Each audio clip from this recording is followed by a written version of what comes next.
Monday through Thursday. And there you will get opinion, analysis, debate, and I'll cover stories that nobody else dares to touch. You've been cancelled. Join the club. Oh, my goodness me. And then for the last 15 minutes, talking pints. We're over a drink. We have a civilised conversation with someone. We very often disagree, but we do it in a grown-up way. Come and join me on Farrow. Hi there, it's Stephen and Anne.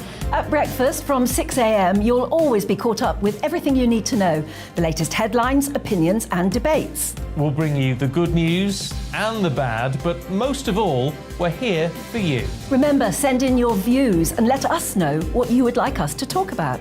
That's because we're your news channel. And every morning at 6 a.m, it's breakfast on GB News.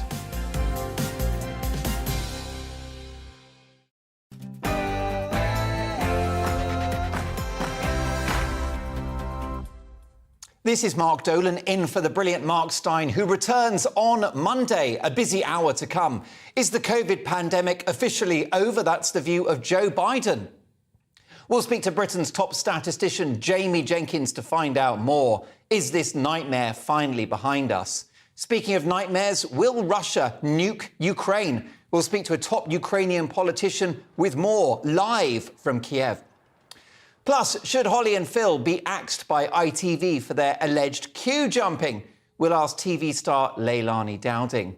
Has the halo slipped for Britain's most squeaky clean TV partnership? Another day, another assault on free speech. Parents group speaking up for kids during lockdown, Us for Them, has been defunded by PayPal. We'll speak to their co-founder, Molly Kingsley, for yet another GB News exclusive. But we'll kick off with my big opinion monologue and the male teacher in Canada taking classes wearing huge prosthetic breasts. This is progress, is it? Be clear, this madness is coming to the UK. It's time to keep sex out of the classroom. I'm not pulling my punches, folks. That's the big opinion monologue in just 2 minutes' time. First up, we'll speak to our brilliant GB News presenter and GB News favourite father, Calvin Robinson. But first, the headlines with Tatiana Sanchez.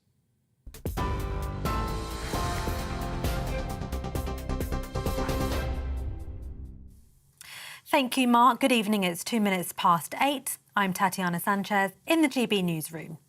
5 British nationals who were captured in Ukraine by Russian-backed forces have been released.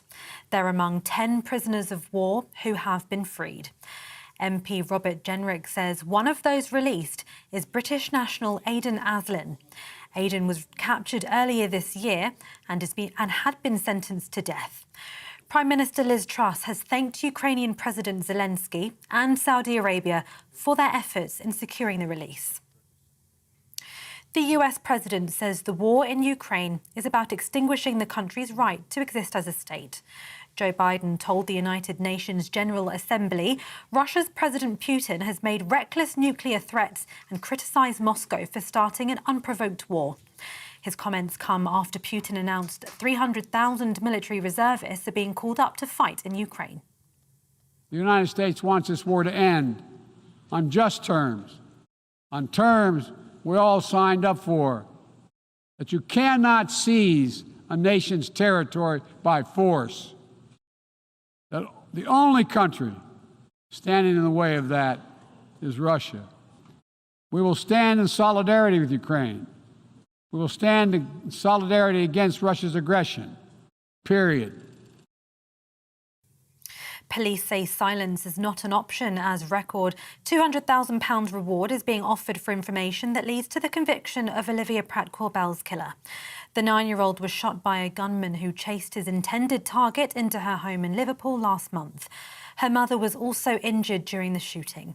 £100,000 was offered by a private donor, and Crime Stoppers founder Lord Ashcroft has matched the figure, making it the biggest reward in the charity's history. Energy bills for businesses will be cut to less than half their expected price over winter. A government support package will see wholesale prices capped for non-domestic customers, including schools, hospitals and charities. Business Secretary Jacob Rees-Mogg says there's an urgent need to help struggling companies to prevent them from folding. The Prince of Wales says he takes great comfort in the support of an environmental prize he founded. In a pre-recorded message at the Earthshot Prize Innovation Summit, Prince William says his grandmother would have been delighted to hear about the event. During this time of grief, I take great comfort in your continued enthusiasm, optimism and commitment to the Earthshot Prize and what we are trying to achieve. Protecting the environment was a cause close to my grandmother's heart, and I know she would have been delighted to hear about this event and the support you're all giving our Earthshot finalists, the next generation of environmental pioneers. TV, online and DAB+ radio, this is GB News. Now it's back to Mark.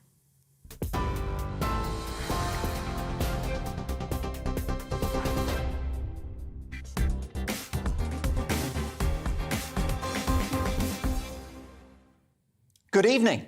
Just in case you thought wokeness, which is an extreme manifestation of political correctness, hadn't completely lost the plot, I give you Exhibit A, a biological male schoolteacher in Canada that identifies as female who insists on wearing a pair of enormous prosthetic breasts in the classroom. Why does she do this, do you suppose? Is it her desire to have a more feminine silhouette? Perhaps there's a practical element to this. I guess the boobs may act as a buffer if she gets shoved against the wall in a busy corridor. Or perhaps just maybe this individual gets a sexual kick from children having to look at her capacious cleavage. The teacher went viral after being filmed operating a cut-off saw, not the only thing that could take your eye out. She was operating this device in the classroom whilst wearing tight black shorts and balloon-like breasts drooping around the waist in a tight striped top. Other images taken by pupils at the school in Oakville, which is 20 miles outside Toronto, showed the same teacher in other outfits with huge nipples protruding from the fake bust. Some disturbed pupils have skipped classes held by the industrial arts teacher, who began identifying as female last year, according to the Toronto Sun. The school in question has defended the teacher, of course they have.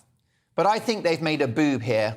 My balls dropped to the floor when I saw this story, and the teacher is making a right tit of herself. I'll keep you abreast of the situation, but that story will stay long in the memory. Look, we've seen this before, folks. At the extreme end of wokeism, a deeply toxic and highly illiberal ideology, with ultra-left figures arguing that paedophiles should be rebranded as minor attracted adults. Welcome to hell. We've seen drag artists in the UK invited to primary schools, one called Miss Testicle. Charming. These are artists whose nightclub acts are highly inappropriate for a young audience, and whose outrageous and gender-bending outfits have no place in an educational setting. So why is this happening? Well, because wokeism, something devoid of morality, has infiltrated not only our media, our corporations, remember Halifax and the he, him, she, her badges. It's obviously infiltrated our universities, which are now doubling up as indoctrination centres. But most disturbingly, it has entered our schools. Children are being taught that they may be in the wrong body and they can be any gender. Trans ideology, which questions the existence of biological sex or that there's such a thing as a biological man or a biological woman, is clearly an attempt to erase women. Ask any feminist. Ask any lesbian in particular, who are now called bigots if they're not attracted to a woman with a penis. Now, I'm no expert on lesbians, but let me tell you, they're not in the penis business. And it seems that gender altogether is being erased, and that the way that these nutters seek to achieve it is to start with our young. Get them brainwashed early into thinking they're in the wrong body, or creating the idea that everyone is just on a gender spectrum. Let me tell you that whilst I'm very pro-trans, and have many friends who have been on that important and joyous journey, none of this should be the domain of the classroom. And this doesn't end well, folks, as we saw within the notorious Tavistock Centre, which was closed down because of the circumstances in which countless children and young people were placed on puberty blockers and had organs surgically removed because their depression or other psychological issues were misdiagnosed as gender dysphoria. For scores of those young people as they enter adulthood with no breasts or reproductive systems that have been adulterated or removed, there's no turning back. They can't have kids, they can't have normal sexual relationships, their lives have been ruined, their bodies butchered on the altar of wokeism. By tolerating and normalising the likes of this creepy teacher in Canada or drag shows for kids here in the UK, we're permitting a crime against our young people and are effectively turning a blind eye to state-sponsored child abuse. It's time to bring back learning, education and innocence for children at school. And it's time to keep sex and gender out of the classroom.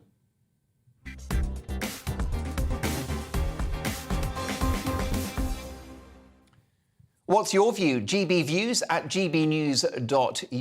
Joining me to give his reaction is GB News presenter, former teacher, in fact, former assistant, what were you? Principal, yeah. Assistant principal, Calvin Robinson. Father Calvin Robinson, welcome to GB News. First of all, well done for getting that past Watershed. Yes, I know. I'm a brave man. Yeah, I know. Fantastic. Well, look, let's talk about this. What is motivating this lady in wearing these prosthetic breasts in a classroom? No, let's start from the beginning. This is not a lady. This is a gentleman. This is a bloke who is dressing up as a lady. And that's the first problem. We concede too much ground to begin with. A man is a man, a woman is a woman. You cannot change your sex. It's throughout the entirety of your DNA. It's in all your chromosomes. It's in your emotional state, your mental state. It is who you are. So this idea that someone can be in the wrong body is a misnomer. You are your body. So that's a mistake first and foremost. We can't concede that ground. But secondly, this teacher is a pervert. What we're seeing here is someone with narcissistic tendencies who, okay, he wants to dress up as a woman. That's accepted in certain parts of society, including Canada. Fair enough. However, he's put on these huge prosthetics, these massive fake boobs, which are clearly making a statement, because that's not a normal physique for a woman, is it? He's clearly making a statement. And then he's exposing his nipples, which are not nipples, because they're not his breasts. Therefore, he's purposefully exposing these fake nipples to the children in the classroom. He's sexualizing them with his kink, and they cannot consent. This is disgusting. However, do you deny this individual's right to identify as a female? Yes. Because for years it's been the case that people have, respectfully said, look, I was born Bob, but I wish to be referred to as Rebecca, and I'll wear a frock. What's the problem with that? That's the problem indeed, because we've conceded that ground, and it's a slippery slope, and this is how we end up with these extremes. Unless we set the lines and set the boundaries, people will keep pushing and pushing. What's to say he couldn't wear a crop top next with most of those boobs showing, or the actual cleavage, or he's already wearing tight black cycling shorts. It's entirely inappropriate. A bloke is a bloke, a woman is a woman. God made them man, God made them woman, and God made them in his image. And that is important. We have to recognise that. Of course, this person is clearly going through something, and we should be called compassionate, provide support, therapy if they want it, prayer if they want that. But even that's problematic, because in Canada, that's illegal. You can't even address the issue over there. However, what if an individual, because I think we're agreed that these prosthetic breasts are absolutely inappropriate for the classroom, but what if, because, you're a man you're a man of great compassion, if somebody feels that they are a different gender, and I don't think you can deny that there are adults out there that are male that just feel female, and we've actually had men dressing up as women for centuries, and vice versa. Isn't there a sort of landing zone where there can be tolerance towards that without having this booby school teacher? Tolerance, but not affirmation. So there are many adults in the world that... So in other words, dress how you like, choose your own pronouns, but don't enter female-only spaces, that kind of thing? No, as in, you can live in whatever reality you choose to, but don't expect everyone else to live in your reality, because there is such thing as reality. There is such thing as universal truth. And if people want to bend those rules, that's up to them, but they can't expect all of us to play along. You're a former assistant principal at a school and a former educator. Yeah. What impact might this sort of figure in a classroom have on young people? Well, it's going to disturb their minds. This is grooming. This is exposing them to a sexual kink when they shouldn't be anywhere near it. Like you said, keep sex out of the classroom. They shouldn't be seeing massively inflated breasts with huge exposed nipples. The school's dress code says that students should not be exposing their genitalia or their nipples. So I don't match their teacher's dress code too. If I was a teacher and I was a safeguarding officer when I was a teacher, I would have started an investigation on this fellow, because it's inappropriate for him to be, first of all, dressing like a woman, then secondly, dressing as an inappropriate woman, and then thirdly, with the prosthetics, and then fourthly, exposing his nipples. So all of these things are red flags that should have been alerted to the authorities straight away. What's your view of the school who have defended this individual? Monstrous, demonic. This is wicked. They are enabling child grooming. They're enabling the sexualization of young children without their consent, because of course they can't consent because they're kids, but also they're forced to be in that environment and operate as if this is a normal thing. It's not normal. It's perverse, it's perverted, it's debauchery, degeneracy. Normal. It's perverse, it's perverted, it's debauchery, degeneracy, and it needs to stop. And in Canada, especially in Ontario, where they have their own human rights code, they cannot even address the issue, which is why the school's backing him. They're petrified of being sued. Yeah. This is happening in Canada, but clearly this ideology is now on our own shores, and it's going to intensify, isn't it?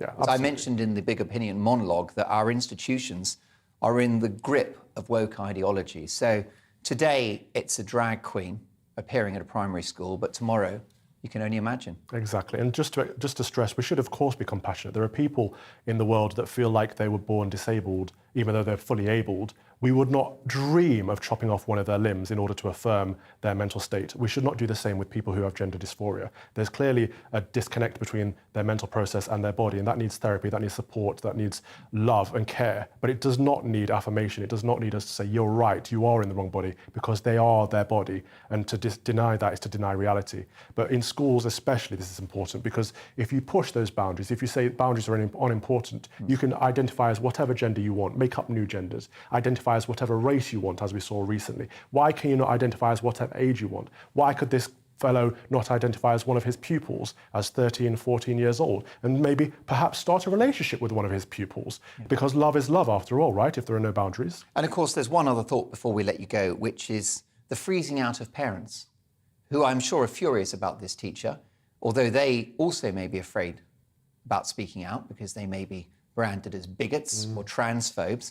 But what about Scotland, where they've had legislation allowing children at primary school to choose their own pronouns and even change their name and gender? It's ridiculous. We know, without telling mum and dad. Exactly, that's child abuse. That's what that is. You know, children identify as horses and rabbits and cats and dogs. I wanted to be a car. Their imagination is wild when they're children. That's the whole point of it. They are children. They're exploring. They're pushing boundaries. It's on us to tell them what's reality and what's fantasy. It's on us to draw the line between truth and untruth. And we're not doing that anymore because we're afraid. And if you are afraid, you have to stand up. These are your children. Protect them. Calvin Robinson, always a privilege to have you in the studio. GB News favourite father, Calvin Robinson. Now, after the break, will Vladimir Putin nuke Ukraine? And is the COVID pandemic finally over? Also, in another GB News exclusive, US tech giant PayPal defunds kids campaign group Us For Them for calling out COVID impacts on kids. We'll speak to their co-founder. Also, should Holly and Phil face the act for their alleged queue jumping at the Queen's lying-in state? Lots to get through. See you in 2.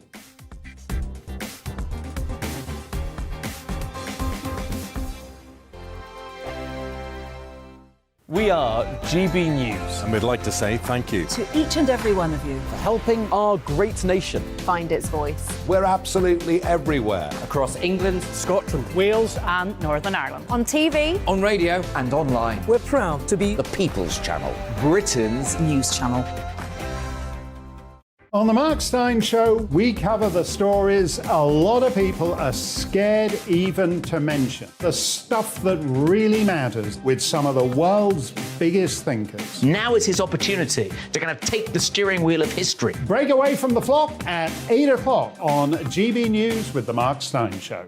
Hello, I'm Esther McVeigh. And I'm Philip Davis. Whether you're watching or listening on TV, online or on radio, we handpick the latest stories, debates and expert opinions for your weekend. So whether that's politics, news or showbiz, we've got it covered. Join us every Saturday morning at 10 o'clock on GB News.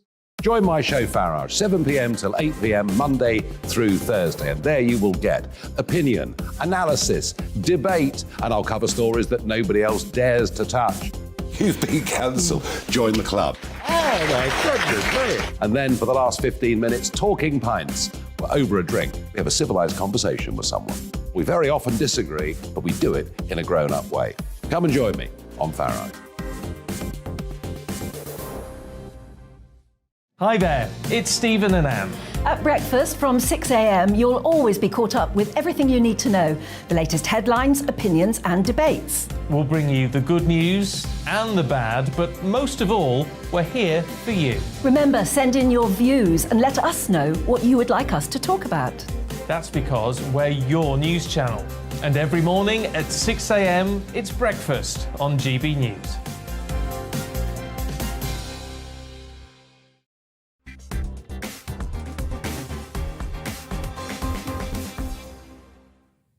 Well, GB News is the People's Channel, so let's see what you've got to say. Thank you for a flood of emails in reaction to my big opinion monologue. I've been talking about a school teacher in Canada teaching kids art class with massive prosthetic breasts attached to her chest. Shocking images that have gone viral on the internet. Hi, Mark, says Steve. If parents were allowed to remove their kids, a teacher dressed like that would result in a largely empty school. Empty schools would force the state to act in the interests of the majority, and these teachers would then be removed. Give parents the power to protect their children.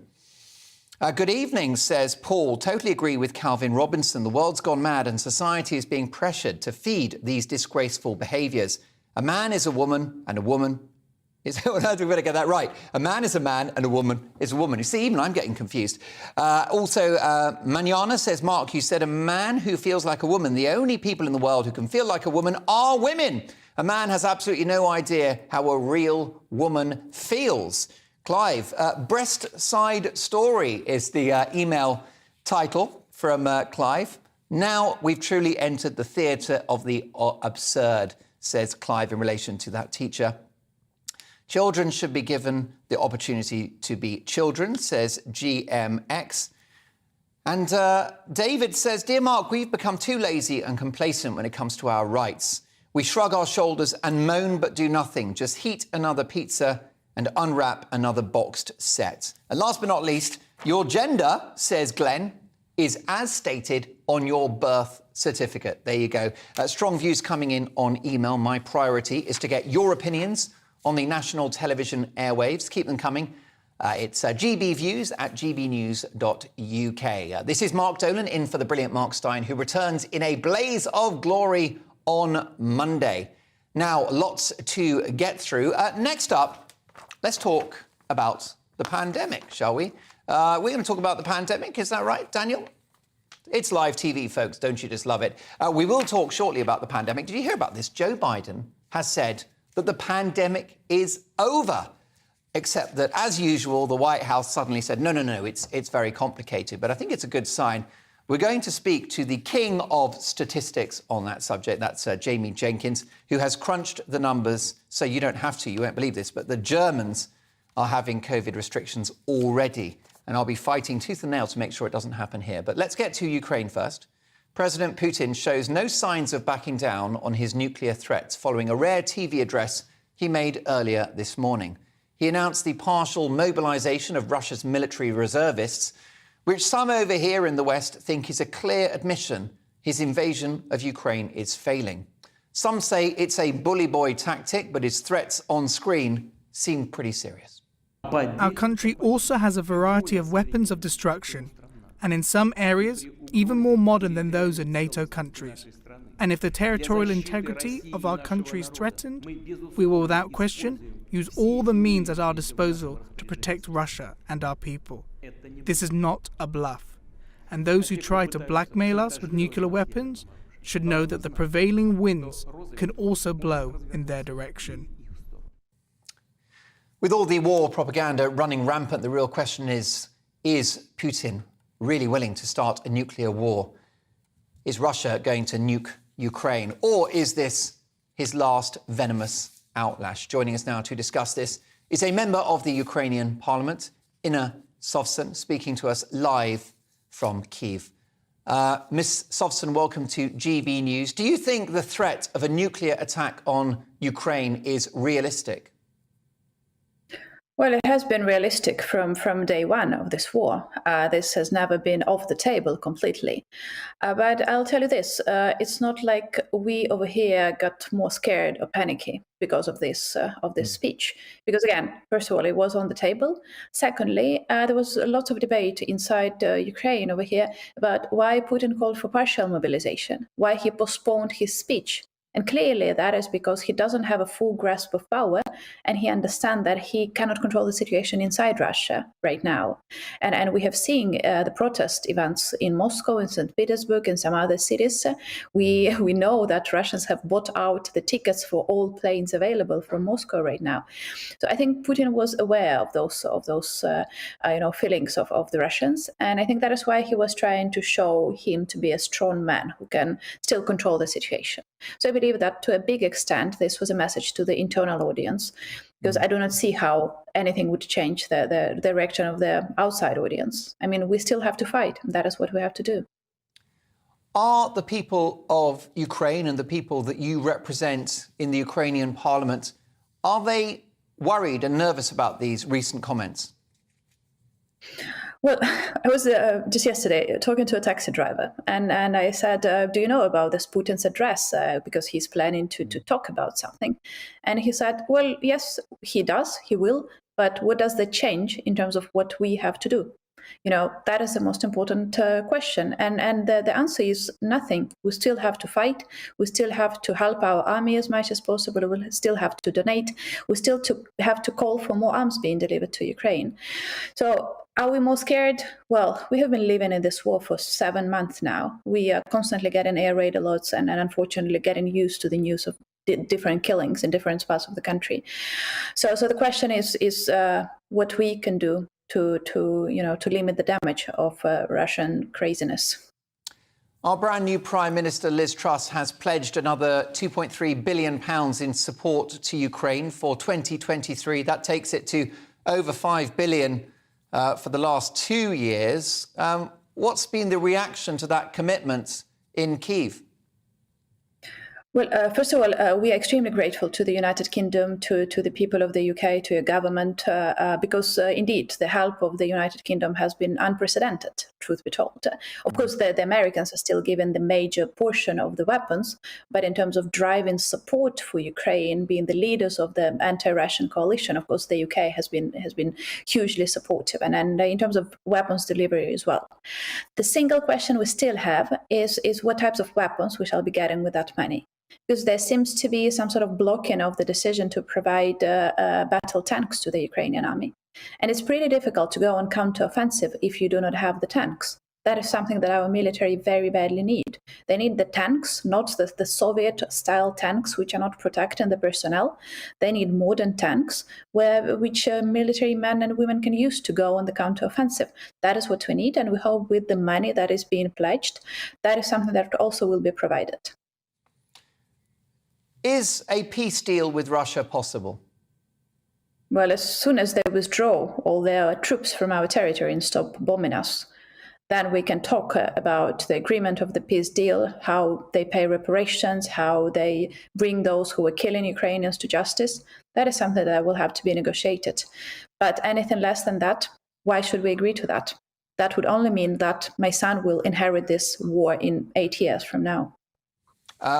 Are any territorial concessions on the table in the event of a peace deal?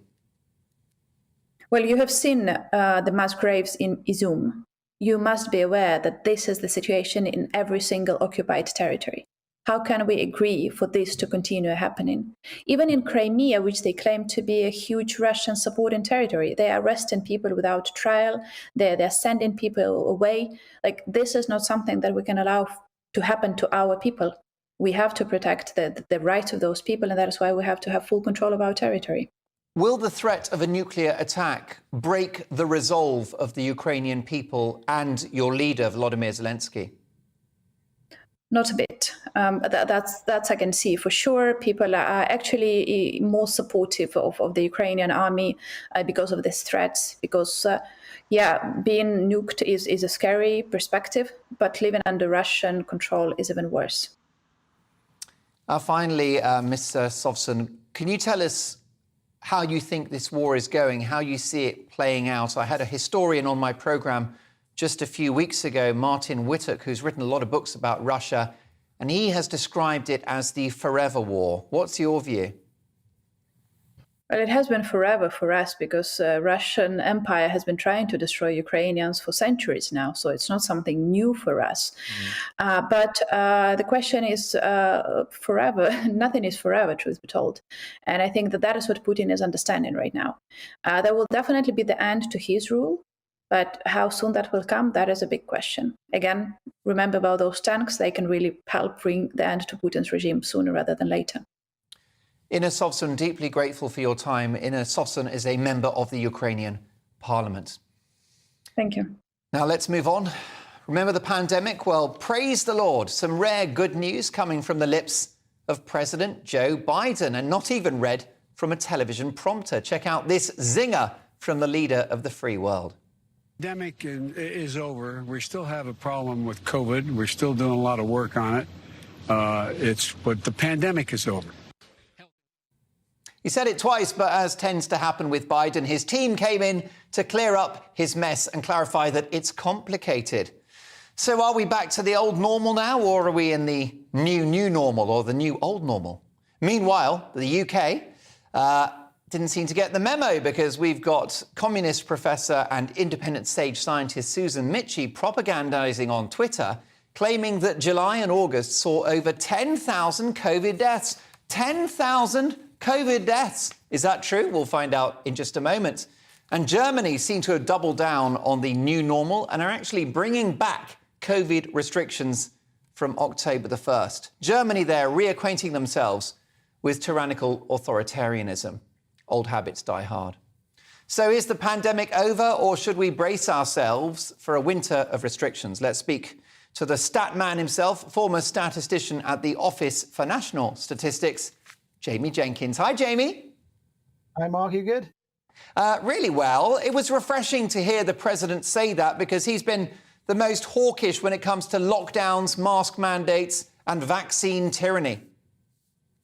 Yeah, and I think Joe Biden's probably had the COVID more times than most people in the world as well, Mark, as well. I think he kind of caught it, didn't he? And then he caught it again, or tested positive a couple of weeks later. So I think the question is the pandemic over? So remember, a pandemic, that stage is where you're kind of panicking because a virus is spreading quite rapidly across the world from country to country. And it's quite clear we're way past that now. So the pandemic is over, I would say. The World Health Organization were talking about this a few weeks ago, that we're moving to the end state. Obviously, COVID's not over. COVID isn't going to go away. But what the endemic state is, which is beyond the pandemic, Mark, is that you kind of get to where we are with flu, where you're kind of looking at the elderly, the people with chronic conditions, people with concern for those. But remember, this time last year, we were heading into that period around Christmas time where Boris Johnson was saying, let's boost everybody down to the age of 18. But even governments across the world now are rowing back on those policies, and they're focusing vaccinations then on people who are more vulnerable with chronic conditions. So, but Joe Biden's saying, Mark, the pandemic is over. But just so recently, Djokovic, he was fine to come to the UK to win the Wimbledon title, but he was banned from the US because they still have these rather bonkers rules where some countries you can go in if you're not vaccinated, other countries you can't, and the US haven't changed that policy yet. That's right. It feels more like politics than public health now, doesn't it?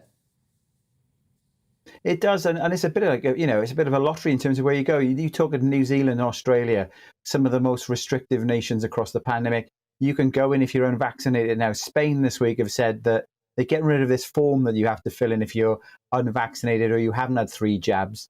But they've said that if you haven't had 3 vaccines, you've still got to prove a negative test. Or if you've had a second vaccine, you have to have it in the last 270 days. So Spain haven't got rid of things this week for kind of unvaccinated or only double vaccinated Brits. The Netherlands have got rid of things this week. It seems to be a bit of bingo in terms of where we are. And if we were following the science, Mark, you know me, I'm a data's man. If you're looking at the data, people who are unvaccinated or have had 3 vaccines, the chance of most people in the UK now testing positive for COVID is pretty much the same, whether or not you've had 3 vaccines or whether or not you're unvaccinated, because most people who have had those 3 vaccines was such a long time ago. You do get that temporary benefit for about a month or so. But I think the main problem you've got, Mark, is that they're not following the science now. As you say, a lot of it's political, and people are scratching their heads thinking, what data are you looking at? Because there's no data to justify one country taking away restrictions and another country continuing with them. Yes, with Denmark now only vaccinating the over 50s, that's as clear a sign as you'll need that we're through the worst of this. And the UK is going pretty much in the same position as well, Mark, because, you look at the flu vaccine, you would normally allow people to have the flu vaccine over 50. Denmark are still allowing the vaccination for younger people with those chronic conditions and the most vulnerable. But, we were only talking about a year ago, Mark, where we were having all these vaccine mandates, remember, going around where you had to show your vaccination status to go into a pub. They said you had to have them to go into the nightclubs, then they closed the nightclubs because that didn't work. There's been a huge public policy failure with the handling of the vaccination rollout with regards to vaccine mandates. And I think the governments are learning now in terms of the mistakes of the past. So we don't think we're going to be going down that in the future. Thankfully, Mark, that's a good thing. This sunny outlook has been contradicted by behavioural scientist and independent SAGE member Sofsun, a well-publicised member of the Communist Party, who claims that July and August saw over 10,000 COVID deaths. Is that true? Well, no, it's not true, Mark, because what she's quoting there is a tweet that's been put out by somebody. And I think people can remember those stats we were seeing through the pandemic every day on the news, on the BBC ITV, which was how many deaths were in 28 days of a positive COVID test. Now, early on in the pandemic, it was a reasonable marker in terms of where we are. But when Omicron hit, what that meant is so many people have got infected that loads of people have tested positive. And loads of elderly people tested positive when they went into hospital, not even going in for COVID. So the statistic she's quoting there, Mark, is how many people have died in July and August within 60 days, not 28 days, 60 days of a positive test. And experts, not just myself in terms of looking at this, have said absolute nonsense in terms of where we are. The true figure of COVID deaths, because the pandemic, probably in that overstage, but people are still dying from it, is more than half of that. Now, communism, Mark, which you talked about with Sofsun, China, communism, lockdown, she's quite keen on lockdown. She was in a TV interview on Channel 5, I think, saying that we should have social distancing and masks forever. As far as I'm concerned, Sofsun shouldn't be anywhere near anything to do with public health policy. And just for your viewers, she's actually been appointed to lead one of the World Health Organization's behavioral groups, I think, as well. So an absolute kind of, I want to be polite in terms of what I say, but I wouldn't be in terms of bringing her forward for any public health policies, Mark. And I thought the Germans were clever. They're very good at engineering. They make great cars and dishwashers. Why are they signing up to more COVID madness? They've already agreed to have mask mandates and potential lockdowns going into the winter. Do you think there'll be an outlier? I think so, Mark. There's definitely no appetite in the UK for this. We've got our new Prime Minister, Liz Truss, that said she wouldn't reintroduce these. You've still got people pushing for it. We're coming into October now, Mark, and every year before the pandemic, your viewers and people listening on the radio, go and Google it. If you look at NHS crisis before the pandemic, you get to this point where you get the NHS bosses calling for alarm and panic. Now, the NHS is in a pretty poor state at the moment. It has been through the summer. We're seeing more non-COVID deaths than what you'd expect for the time of year. So we are going to be in for a difficult winter. But I think the Germans, Mark, have probably got more to worry about the lack of gas and keeping the heating and the lights on than they have from COVID this Christmas. So I think they want to be focusing on that part of public policy, not starting to think about reintroducing policies around masks and the like across Germany, across the country there. Well, speaking of gas, you've been on fire tonight. Jamie, thank you so much. I know that you'll be joining Mark Steyn in a week's time for your regular slot. There you go, Jamie Jenkins, the independent statistician and political commentator, a man who crunches the numbers so you don't have to. Coming up in another GB News exclusive, US tech giant PayPal defunds the kids campaign group Us For Them. What have they done? They've drawn attention to the impact of COVID measures on kids. That's right, they've spoken up for kids and they've now been cancelled by PayPal. Find out more on a shocking story in relation to free speech. Also, we'll speak to the wonderful TV star Leilani Dowding. Should Holly and Phil face the axe for their alleged queue jumping at the Queen's funeral? Lots to get through. See you in 2.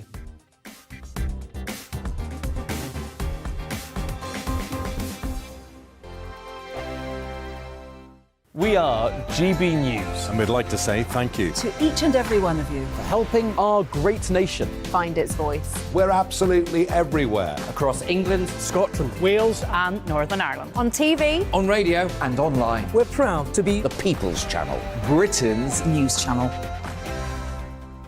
On the Mark Steyn Show, we cover the stories a lot of people are scared even to mention. The stuff that really matters with some of the world's biggest thinkers. Now is his opportunity to kind of take the steering wheel of history. Break away from the flock at 8 o'clock on GB News with the Mark Steyn Show. Hello, I'm Esther McVeigh. And I'm Philip Davis. Whether you're watching or listening on TV, online or on radio, we handpick the latest stories, debates and expert opinions for your weekend. So whether that's politics, news or showbiz, we've got it covered. Join us every Saturday morning at 10 o'clock on GB News. Join my show Farage, 7 p.m. till 8 p.m. Monday through Thursday. And there you will get opinion, analysis, debate, and I'll cover stories that nobody else dares to touch. You've been cancelled. Join the club. Oh my goodness me. And then for the last 15 minutes, talking pints. We're over a drink. We have a civilized conversation with someone. We very often disagree, but we do it in a grown-up way. Come and join me on Farage. Hi there, it's Stephen and Anne. At breakfast from 6 a.m, you'll always be caught up with everything you need to know, the latest headlines, opinions and debates. We'll bring you the good news and the bad, but most of all, we're here for you. Remember, send in your views and let us know what you would like us to talk about. That's because we're your news channel. And every morning at 6 a.m, it's breakfast on GB News.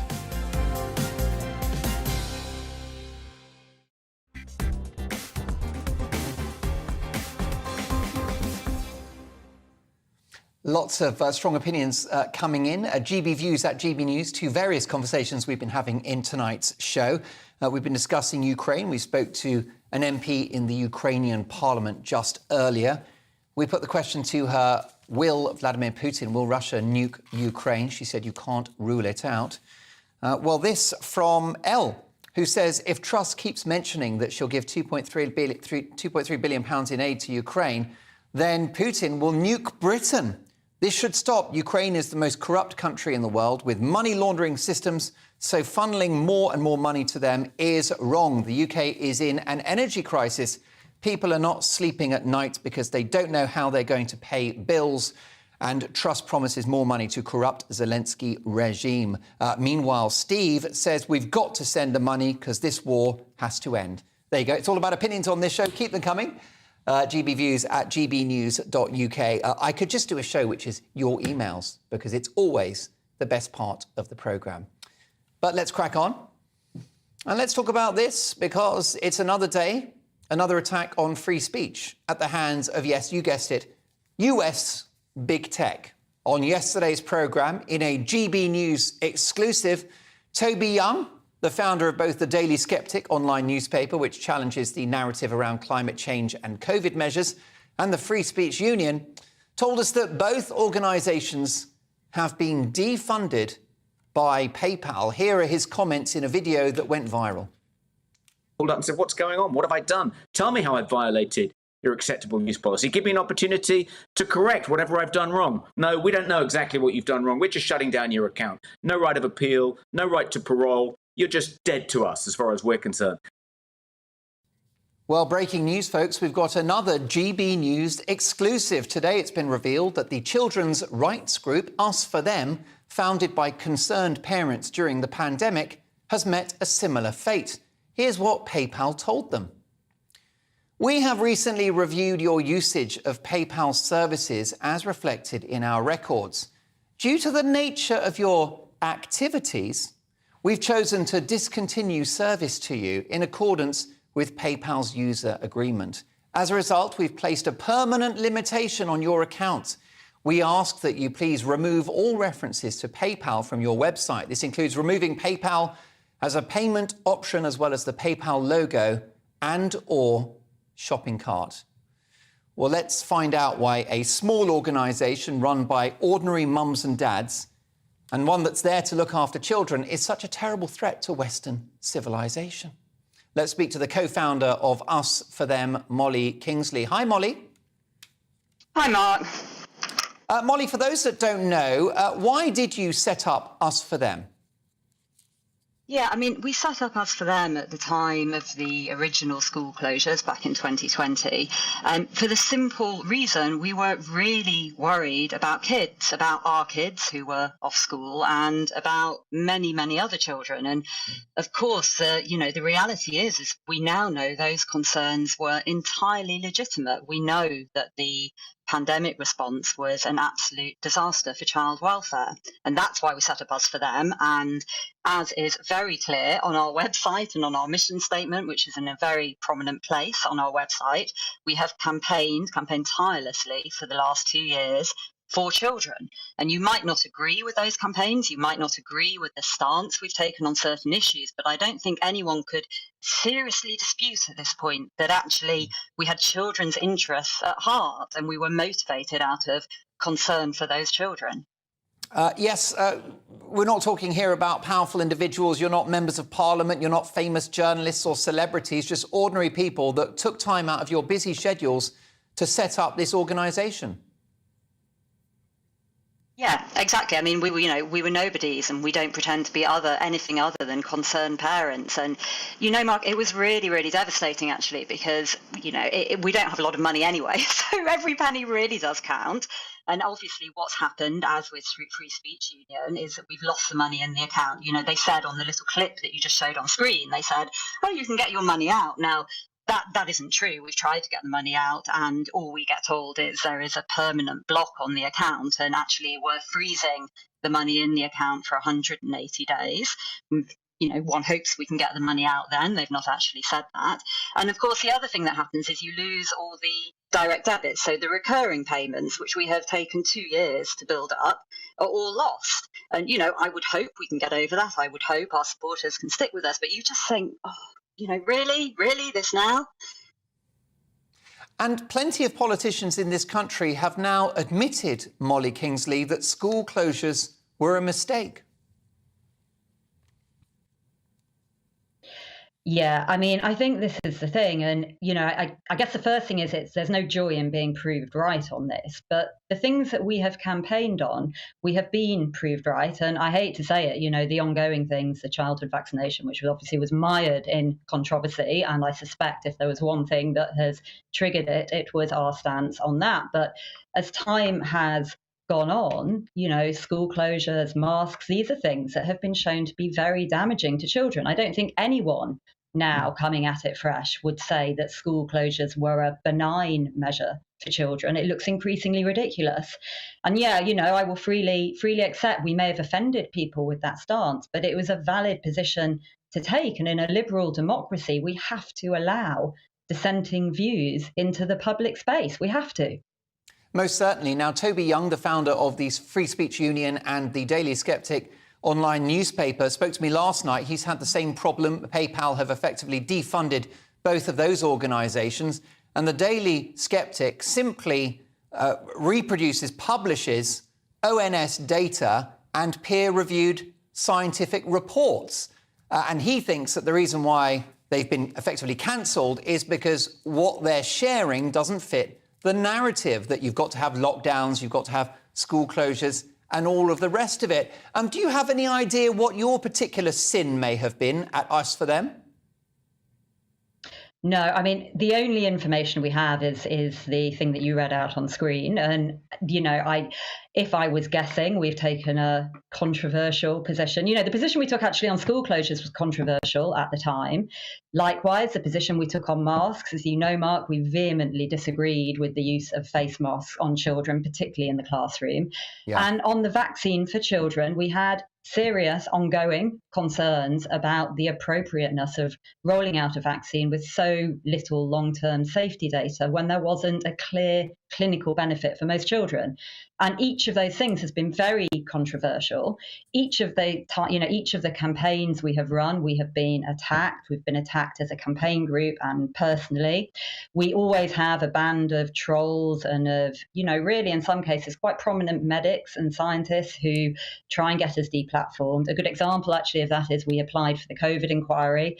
No sooner did we mention that we had applied and, the same group of people once again are writing and complaining to the inquiry, this group mustn't be allowed in. They're full of misinformation and disinformation. You think, well, in whose view is that? Because actually everything that we have campaigned on and fought for has been borne out by events. Well, that's right. And I'll be honest, you've got friends in high places because your objection to the idea of children being vaccinated was shared by the JCVI, the government's vaccine body, who were overruled by the government and by Professors Whitty and Vallance. So go figure. Explain that one to me. The clock's against us, Molly. You're not nobodies now, by the way. You've won legions of admirers for your courage and what you've done for children in the last 2.5 years. What can my viewers do to help us for them? Oh, that's very kind, Mark. Thank you. I mean, I think the main thing is, we have every intention, notwithstanding this, of carrying on fighting. And you know what? We're going to come back stronger. We will not be bullied out of existence. We just refuse that. And we will fight for children. So there is no recovery plan. There is no joined up thinking when it comes to children. And there is actually a dearth of effective advocacy for children. So we will try to fill that void. And if your viewers would like to help us do that, then it's www.usforthem.co.uk. You can donate on the site. We have a new payment system set up. And you can also complain to PayPal. Tell PayPal what you think. I think there's a hashtag going on Twitter tonight. So, please get involved. I think we're saying, get in touch with PayPal. Let them know what you think. That would be great. Well, indeed, I think usforthem.co.uk are going to be very necessary this winter as the siren voices calling for kids being masked or school closures will return. And not on my watch and not on yours, Molly Kingsley. Thanks so much for joining us. Keep up the good work. Molly Kingsley there, co-founder of Us For Them. There's trouble in paradise, folks. Establishment favourites Philip Schofield and Holly Willoughby are in hot water over allegedly jumping the queue whilst thousands waited up to 16 hours to pay their respects to the Queen. ITV have defended the pair, arguing that they were there filming a segment, but they don't seem to have shaken off what looks to be a growing scandal. It certainly appears that the halo has slipped for this squeaky clean pair. Jim on Twitter says Phil and Holly have just been told they'll have to join the queue in the staff canteen for lunch. Love that. Top banter. Even Ryanair got involved. Passengers Schofield and Willoughby on the right, please. Even Domino's Pizza, basically shared some levity. And they joined the fun with this corker. Apologies to anyone waiting on their pizza. We've just received an order from Holly and Phil. And a friend of mine, comedian Kai Humphries, tweeted this. Philip Schofield getting away with cheating on his wife with an 18-year-old boy he'd known for 6 years, then getting done for queue jumping is peak Britain. Now, a petition signed by 25,000 people has been sent to ITV calling for the pair to be sacked. Well, we don't do cancel culture on this show, and not on my watch. I think it would be mad to get rid of them for this. But what does this sorry tale tell us about virtue signalling celebrities and the fake, confected empathy of establishment media stars? To discuss this, the very real and not confected at all broadcaster, Leilani Dowding. Hi, Leilani. We're just loading Leilani up. Leilani, what do you think about this? I think you'll agree with me. I don't want people being sacked, but the optics of this are not great, are they? Well, I agree with you. Look, it's just very cancel culture pushing if you really want someone fired over something that they've done that isn't illegal and, they've actually not physically hurt anybody. So I don't agree with firing them at all. That's not a tactic I think that any of us should ever really, really go for. But I think it's a disgrace what they've done. They're not news reporters. They're TV breakfast show hosts. So I don't understand why they think it was so important for them to jump the queue. And I think it comes down to a lot of self-entitlement, like a lot of celebrities have. You saw Beckham queue up. Kelly Holmes, Susanna Reid, and Sharon Osbourne was actually there seen with a film crew. So when they gave this kind of non-apology and more of an excuse saying that they were there filming a segment, I didn't see any segment filmed. You know, they went on whatever day they went, they didn't have a show the next day, then it was the weekend, then it was a funeral. So what's, you know, this segment they were supposed to have filmed, and where's the film crew? So to me, it's an excuse, and it's not really excusable. No, and of course, this is a pair that were very much part of the sort of mainstream establishment media during the pandemic, pushing face masks and lockdowns. Do you remember that rather unedifying scene in which they hugged each other through a plastic sheet?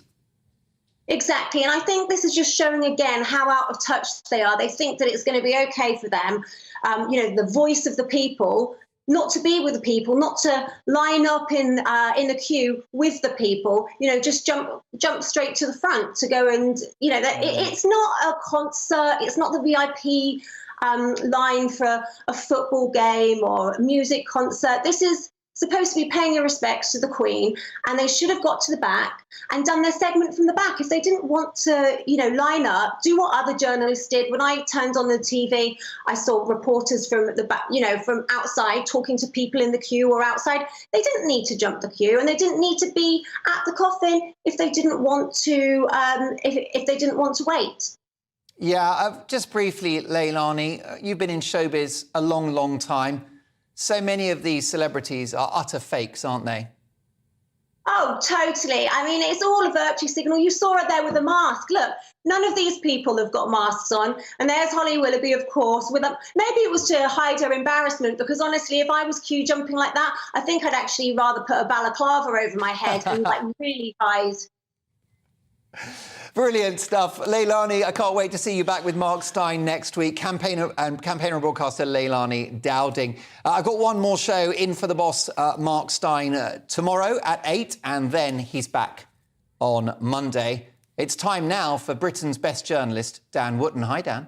Oh, my goodness, Mark. I was just loving that conversation with you and Leilani, actually, because I'm very engaged in Qgate, and I agree, I have to say I agree with every single word that Leilani said. And this is actually becoming a big story, Mark, because what this is about, I think you're right, it's about the elites. It's about those people who tried to dictate the way that we live over the course of the COVID pandemic. And here they are thinking that they are above us, that they're better than us. And so guess who we've got talking about this tonight, Mark? Kim Woodburn. The best. The Queen of Showbiz and the King of Journalism, Dan Wootton, live at 9. You won't want to miss a second. See you tomorrow at 8. Keep it GB News. The weather's next. Hello again, I'm Aidan McGibbon from the Met Office. Rain in the north during the next 24 hours, but dry in the south with some fog patches first thing on Thursday, clearing to sunny spells by the afternoon. High pressure remains close to the south of the UK, but through the day we've seen weather fronts push into the northwest. Now, much of the rain during Wednesday has been confined to the far north and west of Scotland, but that won't remain the case because overnight we're going to see the rain turn heavier and steadier across the northwest, and it'll push into the rest of Scotland as well as Northern Ireland during the hours of darkness.